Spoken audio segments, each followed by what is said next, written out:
hadn't you? That year as finance controller. So he was instrumental, no doubt, in what happened certainly in the period after Expo 88. You've got a whoop. I better come to that. Okay. Jane, I'd love to start with you. I mentioned that you were the head of PR and communications, and really that was not only an incredibly big title and one that really wasn't common at the time, but you were selling something that you didn't even really know what it was to a world that really didn't know where Brisbane was. That sums it up pretty well, actually. So I did start, I'd been a journalist in Canberra and then I was working at the ABC here. So the job came up and it was, I think, 1984. So I guess there were lots of things to do, and leisure in the age of technology is not a very sexy kind of theme to be working with.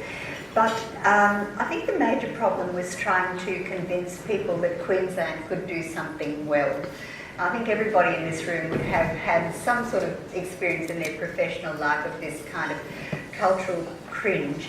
But it was an enormous thing to leap over. And one of the things I think I'm most proud of at the end of everything we did together was the fact that all the people in my division, and in the end I had 75 staff, budget of 30 million, yes Bob, 30 million, but you know, all the people I had working for me were local kids who just put their heart and soul into it, and you know, we just wore out the shoe leather telling the world. You know, we heard Barbara talk about the fact that this wasn't something you could do part-time, and I imagine for the communications team in particular, there was no resting.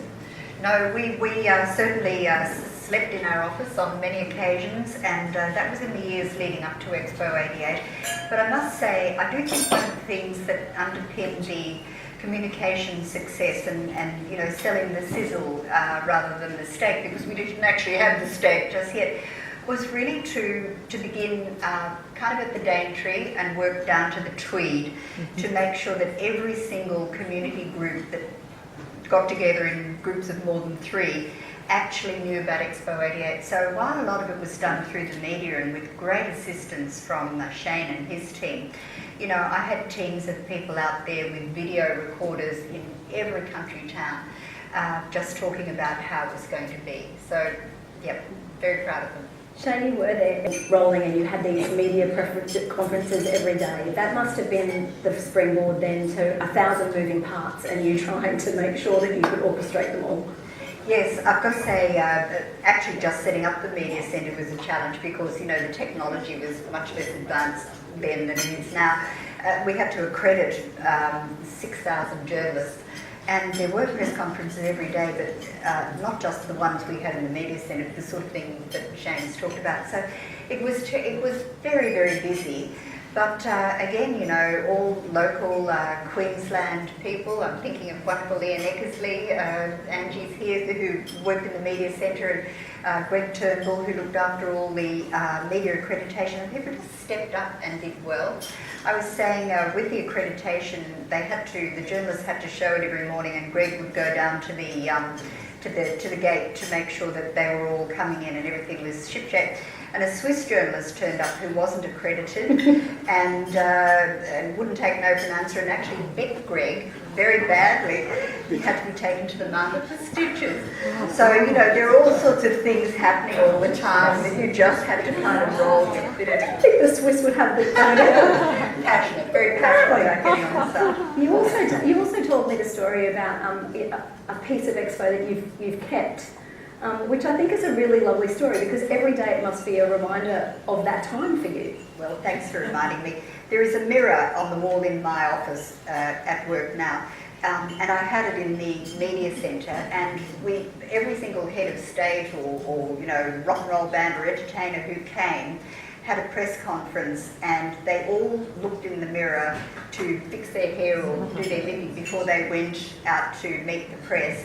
And I've kept that mirror, so it's in my office, and my staff and I regularly tidy up before we go to our meetings, so it's pretty special. If that mirror could talk. This year, there's obviously been many of them that are obvious, but there's also some that aren't so obvious. Can you talk about the festivals and things that were born out of Expo? Yes, I think, Barbara, particularly with the entertainment and, my own team of journalists and communicators, a lot of those people went on to set up very, very successful businesses. I'm trying to think of the wonderful man who did the lighting on the site. He was appointed eventually to do the lighting on the only new bridge that's been built in Paris. There are people who went off and worked for the United Nations. Morris Catering, who did the catering on the site, they ended up, feeding all the troops in Afghanistan. So I think that opportunity for people to step up and have a go, and I think the wonderful management we had where people said, look, we're entrusting you with this, make a go of it, and we did. I think that yielded, a lot of the professional base which carried Brisbane for the next 20 years. And then there were other festivals like the Literary Festival, like Brisbane Festival. We can all trace their origins back to Expo. Back to Expo 88, yeah. So a lot of things we take for granted in our calendar of cultural events and World Expo on stage, lots of things at QCAT really were born out of that wonderful event. Great, I know now. It's 2 weeks, but suddenly they think we better get to this thing. Yeah, it's funny you say that because it seems, certainly talking to everybody and looking back at footage and hearing people's anecdotes, that it went for 6 months, but nobody's enthusiasm or energy seemed to have waned. If anything, you talk about how difficult it was to get everyone to leave on the last night. That is a wonderful story. It's not really my story. It belongs to Ross Gibbon, I think, who is our operations manager. But yes, the German beer hall, you probably heard me tell this, we couldn't get people to vacate the site so that the Expo staff could have their party. So in desperation, the Ross Gibbon convinced the Umpapa band to kind of lead them on a merry dance through the site, chicken dancing away, out through the gates, all were closed, and then they kind of went over the bridge and into the city, and then probably out there somewhere.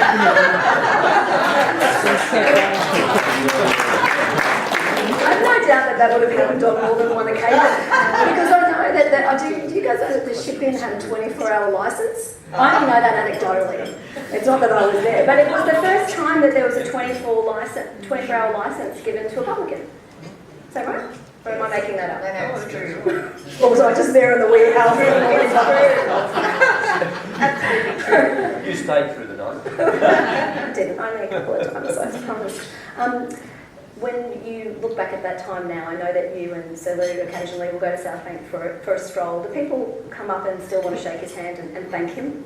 Oh, look, they do. And I often say being married to Lou is like Expo every day. So, and I really mean that. Our phone still rings all the time with people getting in touch to let us know how their family are, or people come and they visited, worked in the pavilions. There's a great deal of that. So Lou and I do walk through Expo quite a lot on a Sunday evening, and I think it was Sally Ann or Bob saying she walked home at 11 o'clock at night. It's so full of people having a wonderful time, and yes, he's stopped constantly, and people like to talk to him, and he likes it too. It's a lasting legacy and one that the entire family must be incredibly proud of. And a year like this, that's an anniversary year, it's an opportunity to take stock, no doubt. Yes, it is. I mean, I think from Lou's point of view, he's had a long and interesting life, but I think he would not hesitate to say that Expo was the most magical thing he ever did. And really, it was teamwork at its very, very best.